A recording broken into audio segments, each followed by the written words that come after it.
has shown great proficiency on in pass splits, and the Akali, which Ryuk picked up very recently, and he had a stellar performance on it against Team Secret, so we're going to see if he can replicate that here. And across the rest of the map, I want to look a little bit at Team Flash and their substitutions, because I feel a lot of their identity, a lot of their wins recently came from the back of Dante being much more of a selfish farm for late, be a carry on the Graves type player. Ikigai, much more of a facilitator, wants to start hitting these lanes early. It kind of reflects in how the draft is played out with these strong setup lanes in Camille and Rise, a strong AD carry in Slater. And I think this is going to look quite different to previous iterations of Flash, but it should be fairly effective. Well, the supportive jungler coming through, a change in the support itself, but in the bottom lane, it's Elio and Aomina who are getting a little bit of an early lead. Slater able to get some damage back just through that Xayah lethality. No lethality picked up yet, but the Summonary can do a lot of work. And to go back to your point, Marby, about this Akali pick, I remember us joking about how Harsmed had been giving everyone in the VCS lessons on how to play Akali, and now all of a sudden everyone is an Akali aficionado. Yeah, I mean, he's the player that stands out when you think of the pick, but yeah, a lot of it seems to have made its way throughout most of the ranks.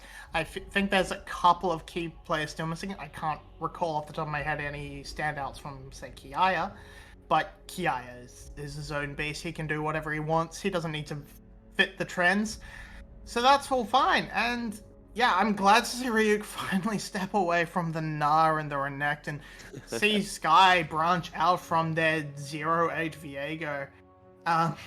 Most played, 0% win rate.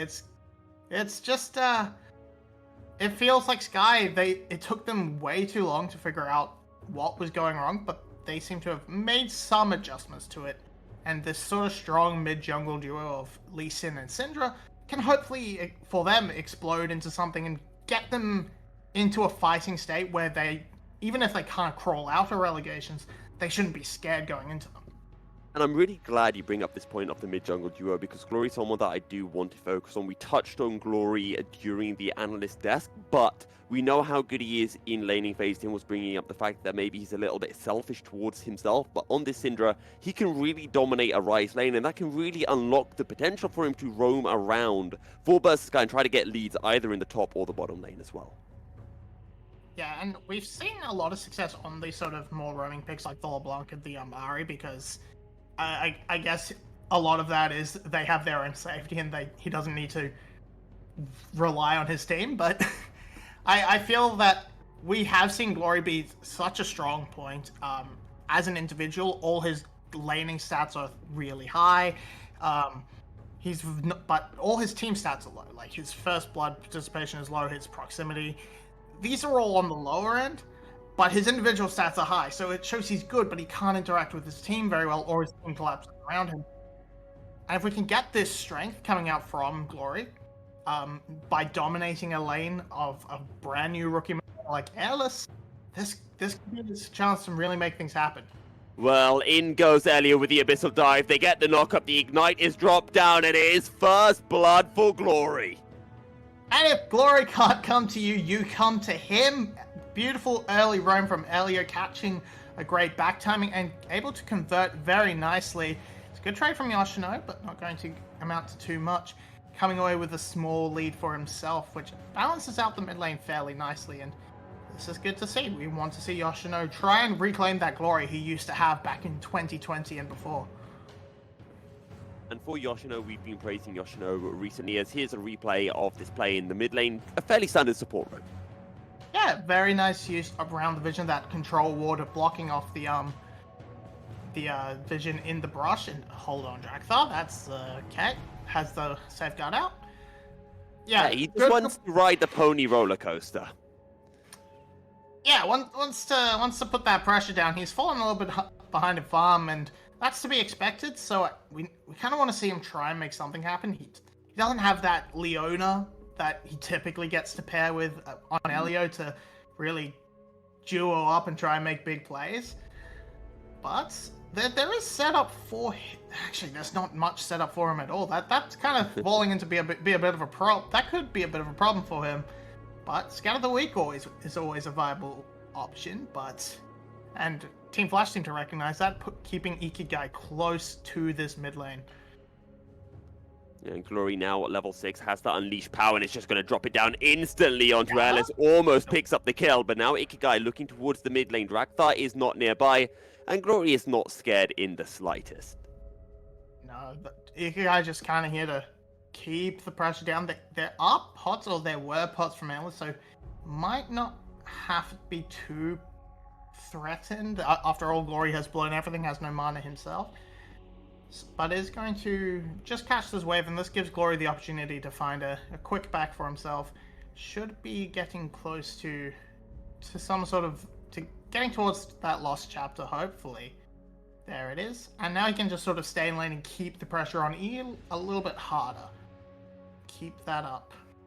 A very important pickup for Glory, as you mentioned, now able to stay in lane a lot longer, whereas Airless just has a tier and a mana crystal to go with it. So for Ellis, it's going to be a little bit more difficult, but I want to talk about the importance of this series for both teams. For Burst Sky, they're not going to be able to make playoffs. It is mathematically impossible for them, but they can try to stay out of the relegation zone, and that's going to be very difficult because even after this series against Team Flash, they still have the likes of Saigon Buffalo and Cerberus, they've got Gam and Saigon Buffalo left to play after this. Yeah, that kind of signals to you that you're probably stuck in relegation. But if you can claim this one, it kills Flash's chance of playoffs instantly, and yes, playing spoiler can always feel a little bit nice. And also, it should give you a little bit more of a confidence boost going into that relegation tournament, provided massive off-season roster changes don't happen between then and now. That lets Sky feel that they can keep it up, they can reclaim their spot in the league, and they're not too worried about what's gonna come out of VCSB as we crest onto this 8-minute mark and Rift Herald has spawned.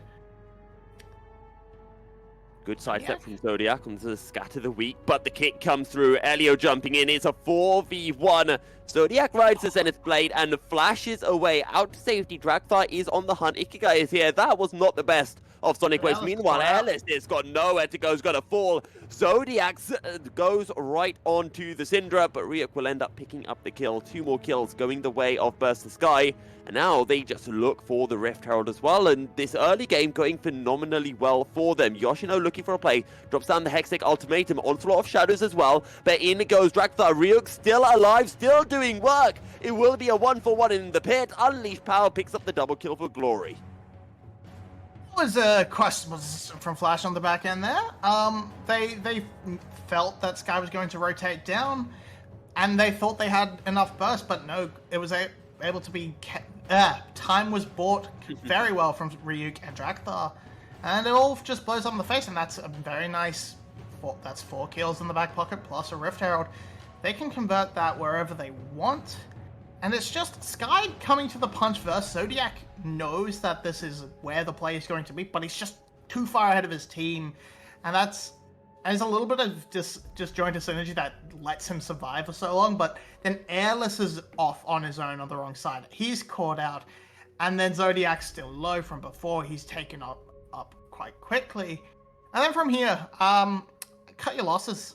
Yeah, they see that that Amina and Glory are trying to head back to mid lane, but the collapse is still fast enough that even if you do get these kills, they should kill you back just as quickly, and it still results in a Rift Herald going over. This game is looking very comfortable for Burst Sky right now. A 2k goal lead for them, and Glory 3-0-2 has been part of all 5 kills. And we talked about Glory being the focal point for Burst Sky, and that's exactly what Sky have played around so far. Yeah, they've recognized their strength. They've given him double buffs through that huge turn of play, and now he can just sit in mid lane forever, constantly shoving these waves, giving options for Drakthar to maybe try and crack the Herald. He's got him back pocket, but he's kind of sport for choice on where he wants to go. Does he want to go to the top lane, try and snowball the Akali, try and get some gold onto the Zeri? That's a little bit harder to go up against the push of Xayah, but it could result in so much payoff later on. Right now we've hit a bit of a lull state, I want to say. Drakthar does have that Rift Herald available, and to me, surely Drakthar is going to be dropping that in the mid lane. Surely you're going to try to get as many tower plays, as much gold into Glory as possible right now. Awesome. The only thing that sets me against that sort of strategy would be that Syndra is kind of already doing what Syndra needs to do, and she's not going to get too much stronger as time goes on. Members of Flash are going to get tankier, and her burst is going to become less and less relevant unless she can find that onto Slater. Of course, as I say that, Drakthar just drops it mid lane, whatever. I would have liked it on one of the later scaling carries like the... Okay. Well, Rune Prism drop down, Rift Herald will charge. They look for the play onto Ikigai, and we saw Glory's full burst being dropped down. Even with that Ludens being already picked up for Glory, still wasn't enough to get the kill onto Ikigai. And you mentioned about how some of that tankiness will be coming through shortly. And we're already starting to see Glory not really being able to get that full damage out. Yeah, and that's why I wanted it to go more into the pockets of Zeri, so she can get off onto her 3 items and become that absolute demon we all come to expect as a gank onto Yoshino. Yeah, Ryuk just tanking up the tower. Perfect execution. Picks up the kill. 6 kills to 1. And this is an absolute clinic from Burst of Sky so far. It started a little bit late, but now Drakthar, he's just gone gank to gank to gank. He has started to lay on the pressure now that he has that Iron Spike weapon pocket and feels a lot more confident with his damage output. And it's going to result in quite a lot of tower plays taken on this top side. That is 3, if I can read that correctly. And that's a decent gold lead. It's coming up to about 4k now. That's pretty good at this time. Yeah, just... Ryuk just goes in, deals a nice amount of damage, and Drakthar's just there to give the finishing touches. It's very well played. Well, Burst of Sky are playing well this game. Where was this Burst of the Sky earlier in the season? That being said, Team Flash are not exactly having one of the better games so far. I wish I knew, because, oh my goodness, that Burst of Sky this season has given me a lot of strife. But they've given everyone a lot of coming on. Yeah, they're coming into it. Their solo lanes are stepping up. The Tim factor has arrived for Ryuk. I was about to bring that up. You know, put an F in chat for Tim, because we're shipping him off to Vietnam to be a good luck charm now for Burst of Sky. Whenever he shows up for BTS, they suddenly miraculously start performing well. Yeah, yeah, they're just gonna hang him on the wall above Ryuk's monitor, just so he can look up, get inspired to actually not play like a monkey. And yeah, look, it's coming out. 13 minutes is the first Drake, so any Dragon's Soul Condition is a while away, and by Ellis. Another good roam from Elio, punishing this Rise again and again. Yeah, it is very one-sided right now, let's be honest. It's a 5k goal lead for Burst of Sky. We're not even 15 minutes into this game. Glory is absolutely dominating in the mid lane. This is the Glory that we saw in the winter split, the Glory that we had in the discussion for the best mid laner in the league. Onslaught of Shadows, though, on the top side, a 3v2. Solar Flare is dropped down. Ryuk and Drakthar. Drakthar has already fallen. Ryuk looking to make the outplay. Hextech Ultimatum will buy some time. Yes. Ryuk's going to be able to get 1 kill, but that is all. And in comes Glory. In comes Elio. Scatter the Weak will pick up 1. Now Zodiac on the run. Lancer Zenith's blade off. Flashes out, but is it to safety? The Tongue Lash will land. The damage is being dropped, and Glory picks up the double. They commit so much to the top side, but Ryuk and Drakthar once again committing to this duo has backfired twice now, as they can buy so much time and just even trade one back. It's a 2-for-1 in that initial play, and with the time board, Elio and Glory convert that yet again. Rivera now back on the map. This could be a nice point of conflict for Sky to try and abuse while they have their early gold advantage. Oh, what's this? This is just Airless being very over aggressive, trying to thinking he can walk his way into the time. Okay. Honestly, I feel like I think there's a good comic strip there, which is like Ellis is bullying Elio, and then Elio's just like, you know what? Num num num num num. I'm gonna eat you, and then spit you back out, and then you die. Because that's essentially what happened. As now Team Flash, they're getting a bit aggressive. They think, hey, these are chickens. They're our chickens. They aren't your chickens. Drakthar lands the Sonic Wave onto Ikigai, and in is coming Aomine. Zodiac has already fallen. Ryuk follows the run warp across the map. And Burst the Sky will continue to aggressive, but the Storm will dissuade any further aggression from Burst the Sky. The Sky still get 2 kills. Yeah, they're collapsing very well. They are reading all the plays that Team Flash is trying to make and converting these into kills. They are pressing this advantage extremely well. They can clear this middle wave, get this shove, turn that straight onto a Rift Herald, and Yoshino just has to vacate the area. There's nothing he can do here. There's nothing anyone can do right now for Team Flash. No one is strong. Credit to Slater, the only member who hasn't died. And again, we brought up in the analyst test the fact that Slater and Artie have been very good for Team Flash, I feel. And then you go out and you swap out your support that's been playing so well with Slater. Because genuinely, Marby, and you can call me trolling for this, if you think that's the case. I genuinely think Slater and Artie have been in the top 3 bot lanes this split. Yeah, look, I definitely think in the upper half. That's not unreasonable to say, but I would have to sit down and rank them before top 3 feels wrong for a team in 7th, but yes.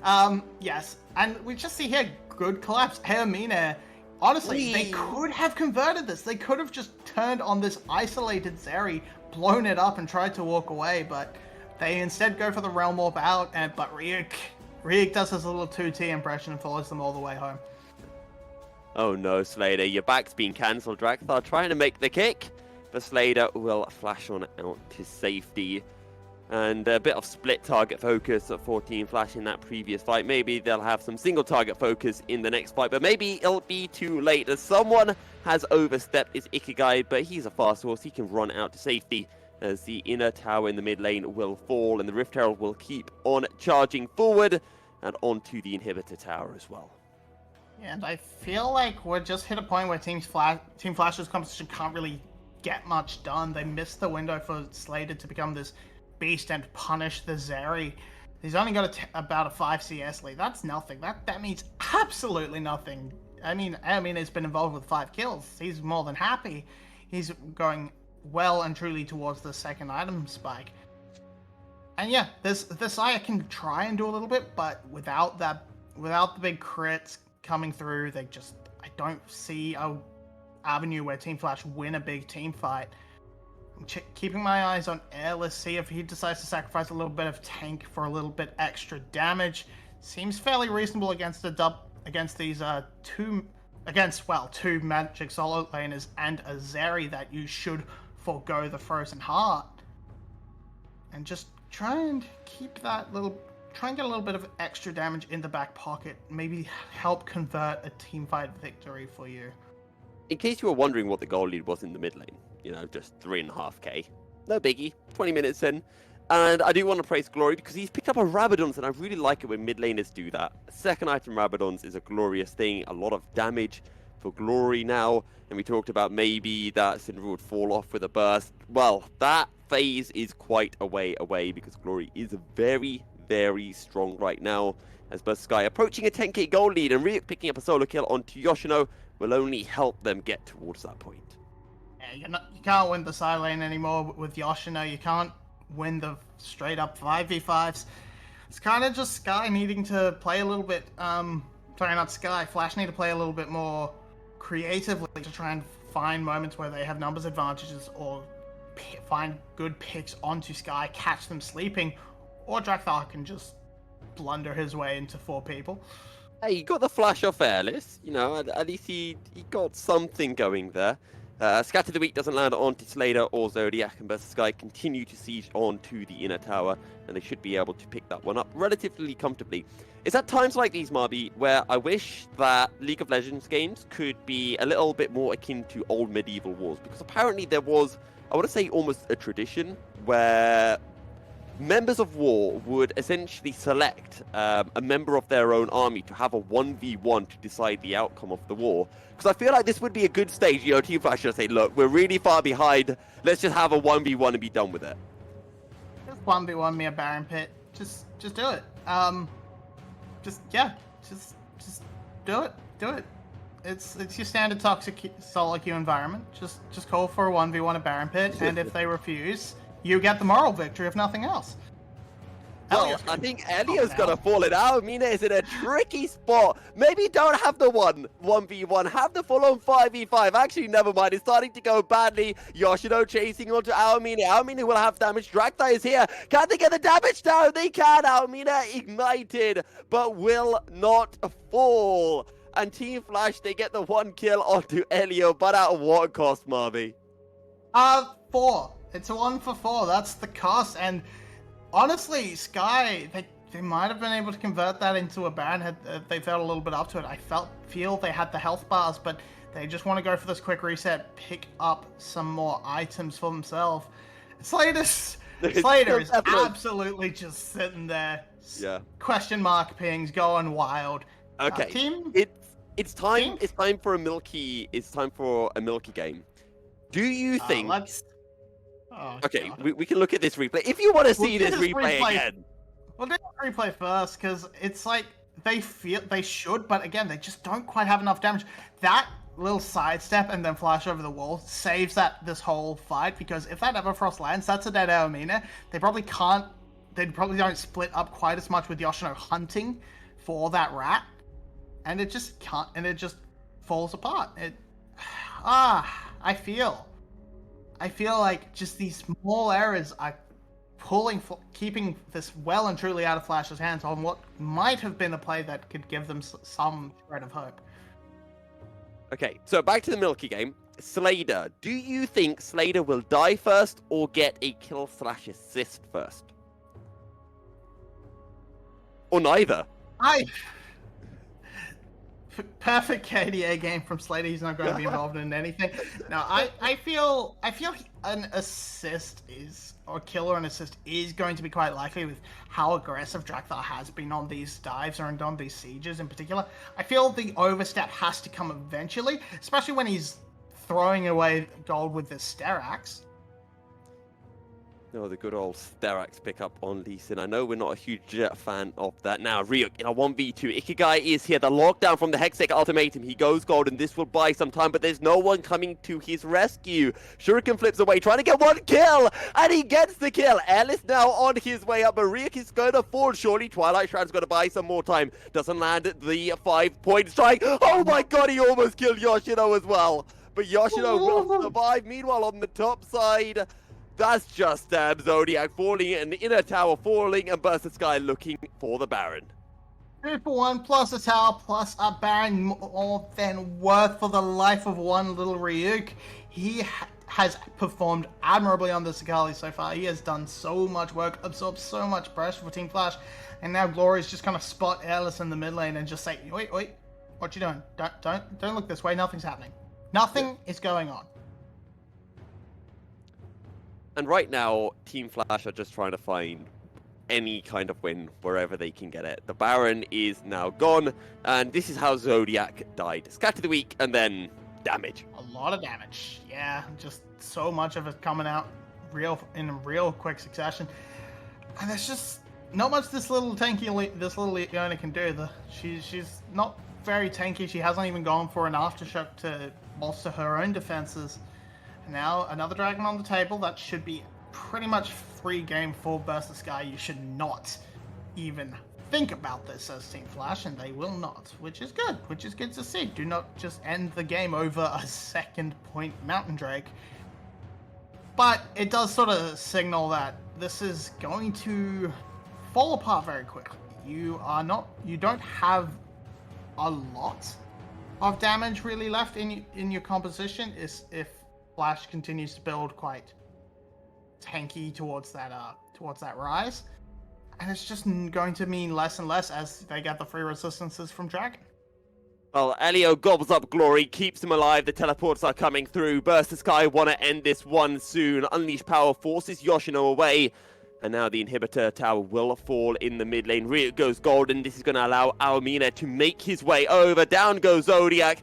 And I think the rest of Team Flash will be following suit momentarily as the inhibitor in the mid lane will fall. Burst Sky have a wave already in the bottom lane. And the bottom lane inhibitor tower will fall. The same will be said for the inhibitor as well. And now Burst Sky will make their retreat. Still have Baron, so they want to just try and make use of this reset. They still have a minute on it, so they can pretty comfortably reset and just come in with a super minion wave and try to crash into these towers and break it all up there, or flash up, push too hard. Team Flash overextend, maybe Burst Sky overextend in their attempts to punish. This is a 5v5. Zodiac is here, but Slader is already out of this one. Desperately tries to stay alive with a Feather Storm. The Blade Caller, and Slader gets that kill before he dies. Drakthar going way too aggressive. Onslaught of Shadows will not get the fear because Drakthar goes into stasis. Airless being run down as the Overload will not land onto Drakthar, and Drakthar will survive. It's a 1v1 in the secondary part of the fight. Burst Sky don't win it, but they will be able to make their retreat. That's a win for Team Flash. They get a kill, they only trade one back, and they get to hold on to their base a little bit more, and as these minions stream in, find this free farm available. Now it's probably not gonna be too much of a celebration, because it is, after all, 2 inhibitors down, and there is a lot of pain to be had. Rear and Burst Skies are all getting very antsy there. They could taste it, and goodbye Ikigai. Did not expect to brush glory. We're talking about a nearly 14k gold lead at 27 minutes. It's one of the largest gold leads that I think I've ever seen in competitive league. It is absolutely massive. And the next fight might be the last. In fact, with waves pushing in, there might not even be a fight before the Nexus towers fall and the Nexus itself falls as well. But Sky just zoning, dragging this wave in to the top lane inhibitor tower. But Slader has a fair bit of damage and a fair bit of wave clear as well. Yeah, it's a little bit rough for Sky because there's decent wave clear, and without that Baron, it's hard to just get them to crash comfortably into this tower and force that fight. So they have to play a little bit more carefully, a little bit more back. Look for these poke, he scattered the weaks. My just God. Like that. Jesus, Glory is cranking the damage, and with that pick, they're gonna feel a lot more comfortable after cracking this third inhibitor to just escort the wave in and look for the end. This game is done. This game is dusted. Team Flash need an absolute miracle. Drakthar is behind enemy lines as well, looking for the opportunity to kick someone into the waiting members of his team. The Nexus towers are being sieged upon. Glory still looking to make plays. My God, that was literally just one force of will, and down went Slader. Down are going Team of Flash. The gobble from Elio will keep Drakthar alive. Only Zodiac left standing, but Zodiac wants to join his team in death, and all of Team Flash will be united on the grey screen as Burst Sky confidently take game 1.